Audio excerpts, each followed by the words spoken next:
Muy buenos días. Es un gusto enorme, especial para mí poder llegar a cada hogar de cada uno de ustedes. Quiero agradecer a mi querido amigo César, el pastor César Marín, por esta oportunidad. Quiero comentarles que yo soy peruano, pero viví en México 27 años de mi vida y fui enviado por la iglesia Monte María Tierra Prometida aquí en Estados Unidos como misionero. He viajado mucho, conozco mucho México. Yo era cantante de los Pasteles Verdes desde el año 80 como hasta el 2003 más o menos. Más de 23 años de mi vida haciendo lo mismo. Y eso me dio oportunidad de conocer muchos lugares. Y quiero comentarles que yo amo el mar. Nací en el mar. Nací en Chimbote, en un puerto de Perú. Y mi niñez la tengo muy presente, corriendo sobre la arena, sobre el mar, las olas, el agua que llegaba a la arena, a la orilla, y el sol. Wow, esa imagen la adoro. En verdad la tengo muy presente. Y digo esto porque hoy quiero hablar de los lugares perfectos que añoramos todos nosotros. Yo sé que ustedes, tanto como yo, anhela vivir en un lugar. Está en un lugar, pero quisiera estar en otro lugar. Y pareciera que ese lugar perfecto, ese lugar de casa, nos elude como algo inalcanzable. Aún los poetas lo utilizan en canciones, en poemas, o los comerciales, como utilizan esta idea de perfección, de la chica perfecta, la bebida correcta y la alegría. Pareciera el comercial de una perfección extraordinaria. Conocí a un hombre que decía que cuando estaba en casa, él quería viajar, pero cuando estaba lejos, él quería regresar a casa. Vivimos en un país, pero quisiéramos estar en otro país. Añoramos los momentos de nuestras infancias, como me ocurre a mí. Queremos ir de vacaciones. Queremos ver a la gente que conocíamos, regresar a casa. Intentamos pasar los momentos que pasamos. Escogemos pequeños momentos que nos trajeron felicidad y quisiéramos volver a revivirlos. Los consideramos como algo hermoso de nuestra vida. Y cuando regresamos a esos lugares, y sí la pasamos bien, ¿no? Vemos a mucha gente que conocemos, nos divertimos, pero ese lugar perfecto no existe. Y otra vez anhelamos regresar a la casa donde regularmente vivimos. ¿Saben por qué es esa añoranza, esa melancolía, ese deseo? Se debe a que nosotros todos vivimos en el exilio. Tú y yo vivimos lejos de casa. La Biblia nos habla mucho de exilio. Nos habla de estar lejos del hogar.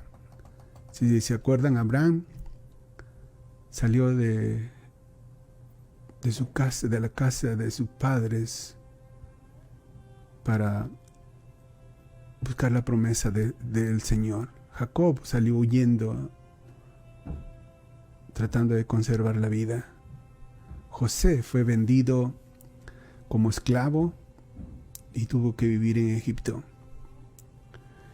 El pueblo de Israel vivió esclavo en Babilonia.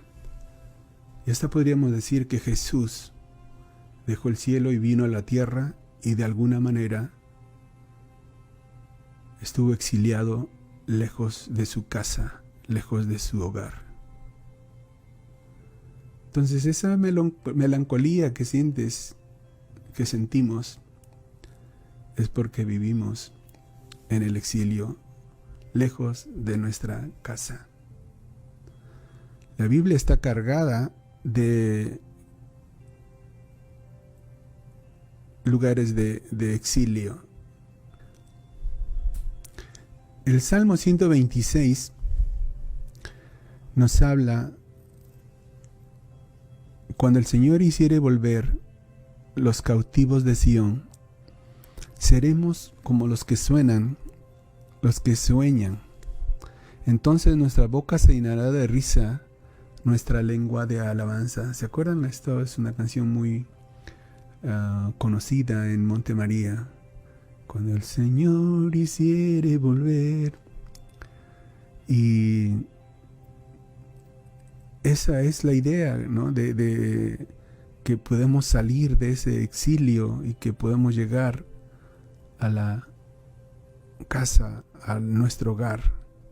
Entonces seremos como aquellos que sueñan en el lugar perfecto. Tendremos nuestro hogar.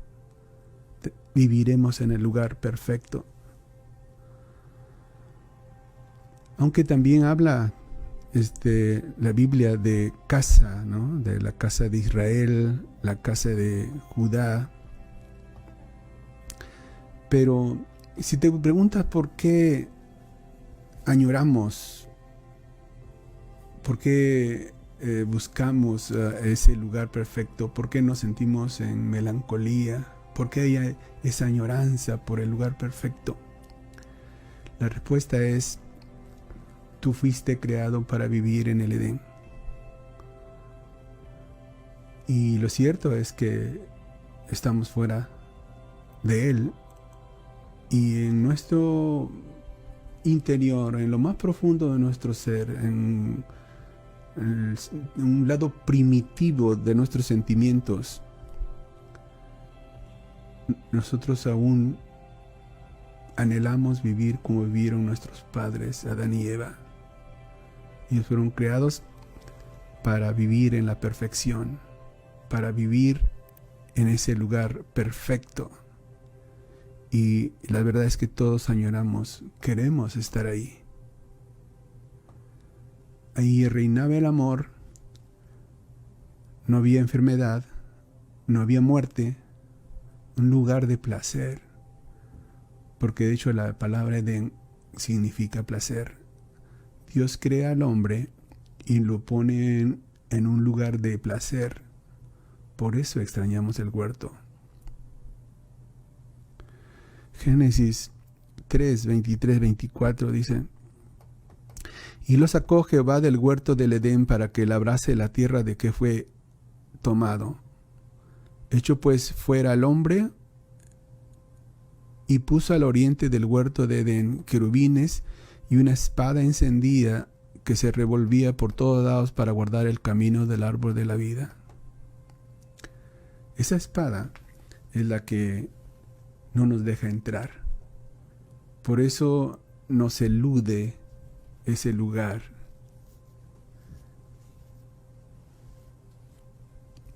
Esa espada encendida guarda el camino de regreso al huerto. Y fuera del Edén nos sentimos o nos encontramos como el hijo pródigo, que dejó la casa del padre, pide la herencia que le corresponde y se va a un país lejano. Y cuando está en ese país lejano, empieza el deseo de volver, el deseo de la añoranza, el deseo de estar con papá.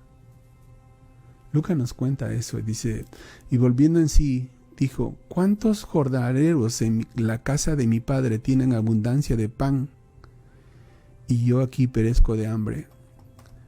Me levantaré e iré a mi padre y le diré, Padre, he pecado contra el cielo y contra ti. Ya no soy digno de ser llamado tu hijo. Hazme como a uno de tus jornaleros. Añoramos nuestra casa, añoramos ese lugar, añoramos estar con Él. Él se da cuenta que fue a buscar un país lejano para sentirse supuestamente en libertad, en gozo. Pero solo fue un espejismo y Él desea regresar con su Padre. Y esa es tu melancolía, esa es tu añoranza, esa es mi añoranza. Nosotros anhelamos estar en la casa de nuestro Padre. La historia de Caín también nos trae, a mí me trajo una revelación. Dice, bueno, todos conocemos la historia de Caín, ¿no? Caín fue el mayor, el hijo mayor de Adán y Eva, era el labrador de la tierra.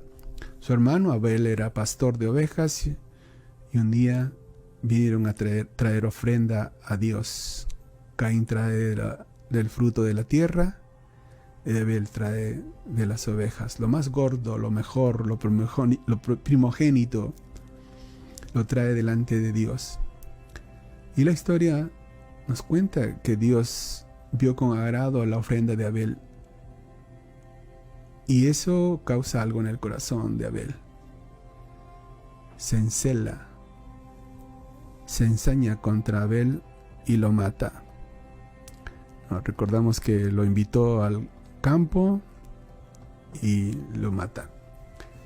Y fíjense que eso sucede, esas cosas suceden, el pecado se apropia de nosotros cuando estamos lejos de la casa de Dios, lejos de nuestro hogar. El pecado toma control de nuestra vida. Cuando Dios regresa le pregunta, ¿dónde está tu hermano? Y él le contesta, ¿acaso tengo que estar cuidando a mi hermano? Y Dios dicta sentencia sobre Caín.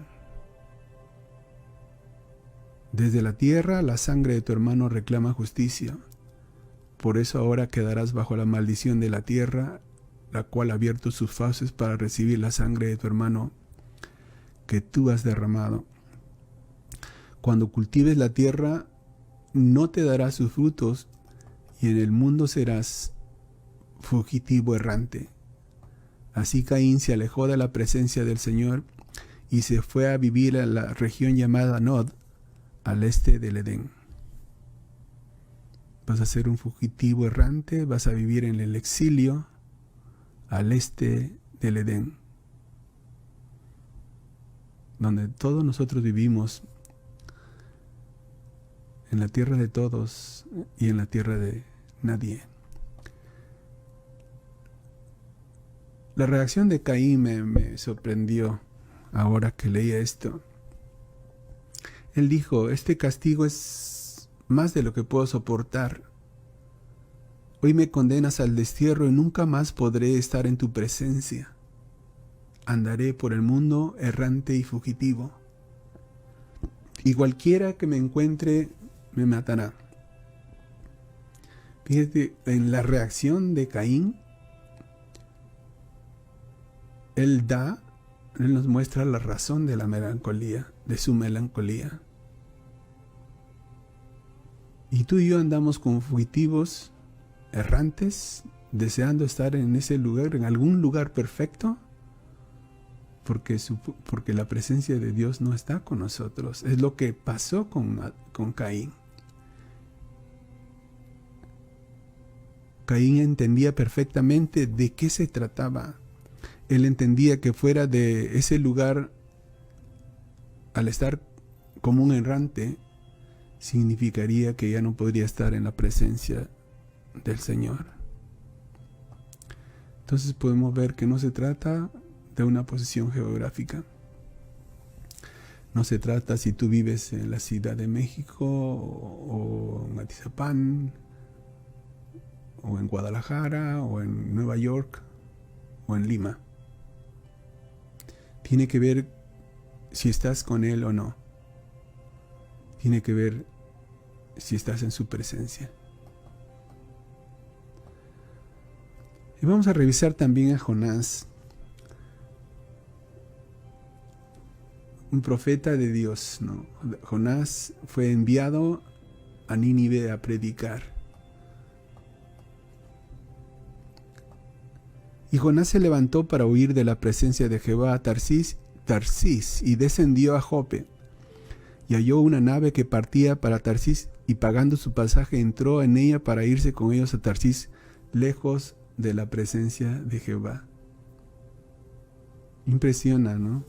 Que él quiera irse a lo más lejos de ese mundo, ese tiempo conocido, de ese mundo conocido, lo más lejos de Israel. Irse lejos de la presencia de Jehová, lejos de la presencia de Jehová. Pero lo que estamos notando aquí en verdad es que él decide no obedecer a Dios. Decide hacer lo que él quiere. Eso también pasa con nosotros. A veces pensamos que nuestras ideas son mejores que las de Dios. Pensamos que es más conveniente hacerlo a nuestra manera. Y decidimos hacer lo que creemos y hasta nos vamos de la casa del Padre.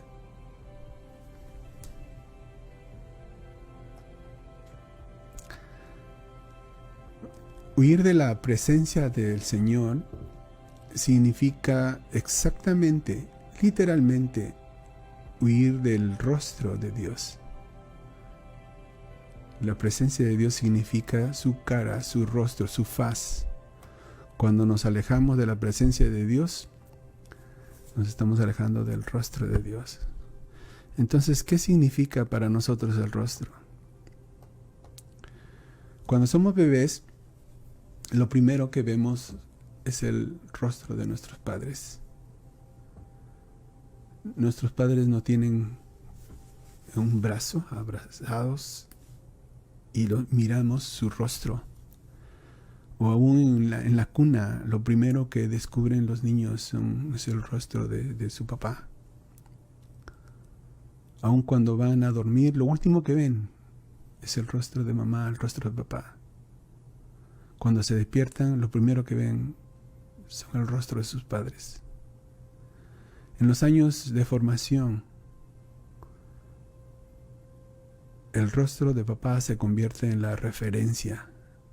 En medio de este mundo, el rostro de papá le da confianza, seguridad, le da ubicación, le da dirección.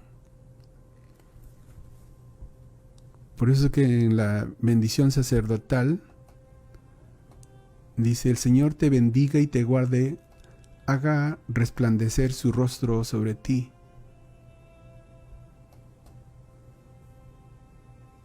Haga resplandecer su rostro sobre ti. Que el Señor, el Dios eterno, te mire, te cuide, te proteja. Y habla de que tenga de ti misericordia, te dé paz. Entonces, ¿por qué decidimos alejarnos del rostro de Dios? ¿Por qué huimos de su presencia? La verdad es que,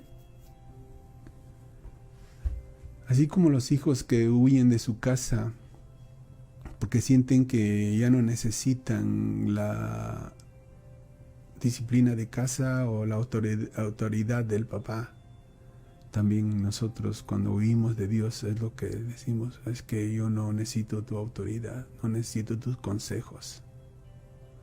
Y de cierta manera queremos ser el número uno, o dicho de otra manera, queremos ser como Dios. Nos vemos a nosotros mismos y creemos que ya tenemos la suficiente madurez, la suficiente inteligencia, la suficiente preparación nos sentimos mejores, nuestras ideas son mejores. Ya soy mayor, ya no necesito que me ordenen, necesito libertad. Y después de todo yo sé más, yo estudié más.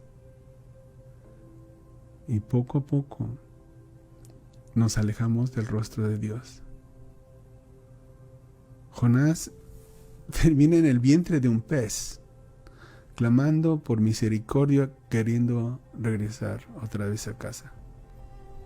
En estos tiempos especiales que vivimos, tiempos de la pandemia, han ocurrido cosas diversas en cada hogar. Han servido para unir a la familia, a tener más comunicación, pero en algunos lugares, en algunos hogares, ha habido muchas cosas que lamentar.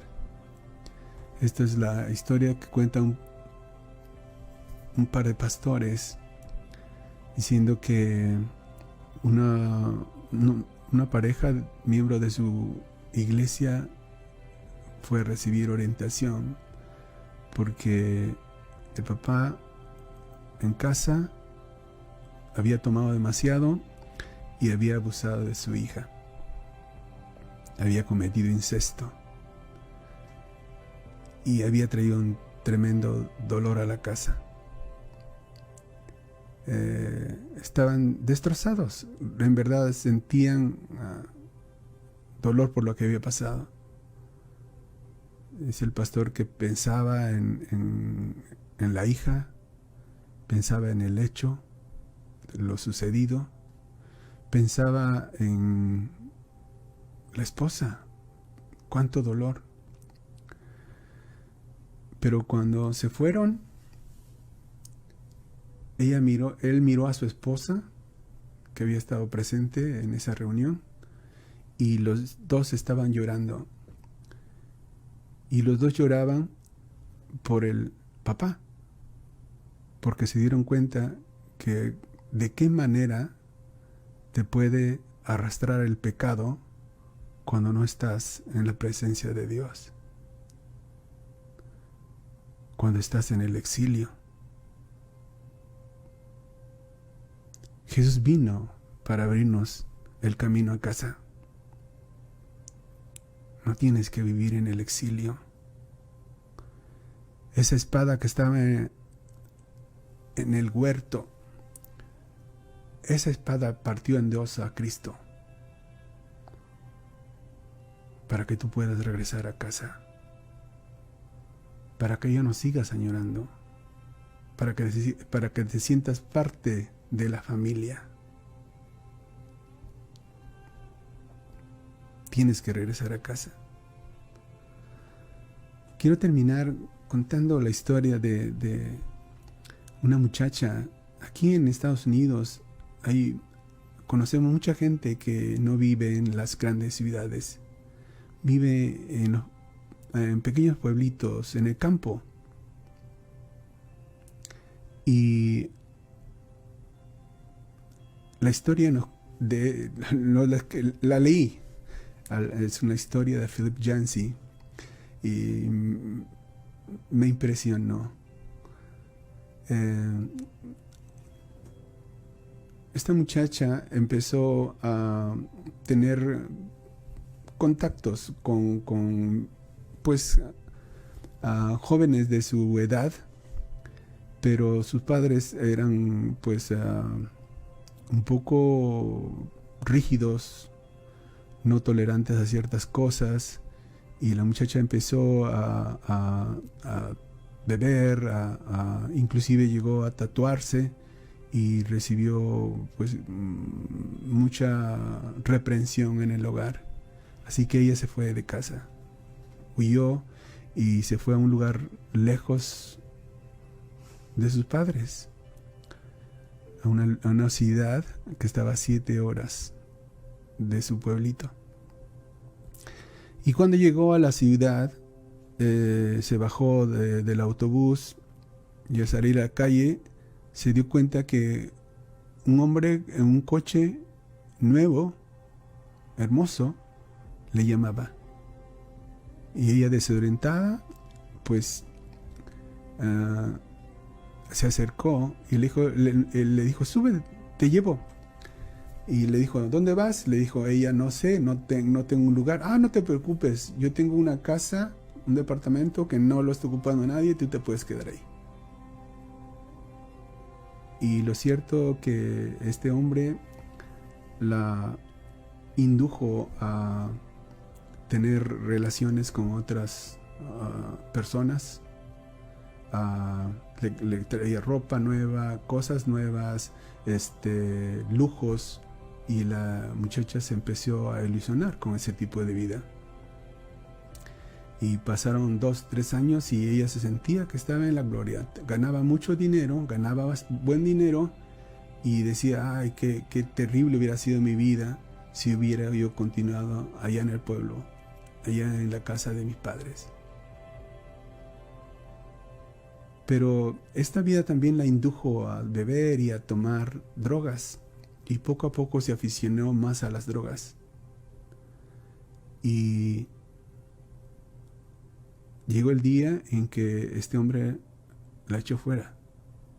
Y ella se vio fuera de este lugar, de esa casa, y tenía que tratar de comprar de alguna manera la droga que la consumía.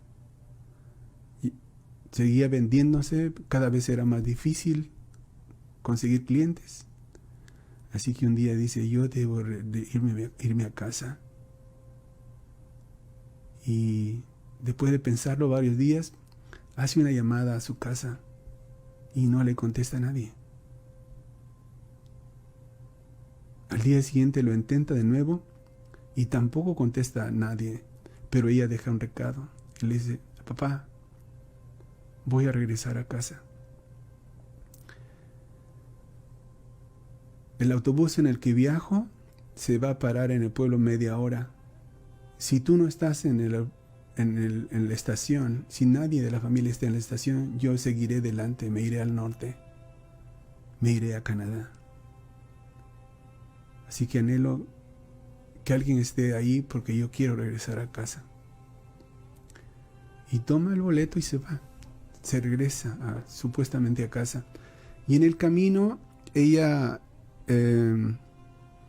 como que comprende que hay muchas fallas en su plan. Porque ¿qué pasaría si los papás no estaban en casa esa semana? Si salieron de vacaciones o no están por alguna razón en el pueblo.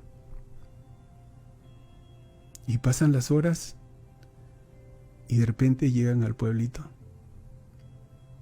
Ella, al detenerse, el chofer dice, 30 minutos, no más, 30 minutos. Y ella baja, empieza a caminar, y cuando entra a la estación ve a un grupo de personas con globos, con pancartas, e inclusive en la pared estaba un cartelón que decía, pegado con cinta adhesiva, decía, bienvenido a casa. De entre el grupo salió el papá, se acerca a ella empieza a llorar, y el papá le dice, hija, no llores, vámonos, en casa te espera un banquete.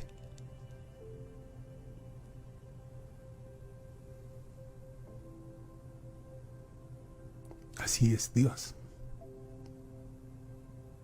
No importa lo que hayas hecho, no importa lo que hayas cometido, Él tiene un lugar en su hogar, en su casa, tiene un lugar para ti. Y Él está esperando con un banquete especial para ti.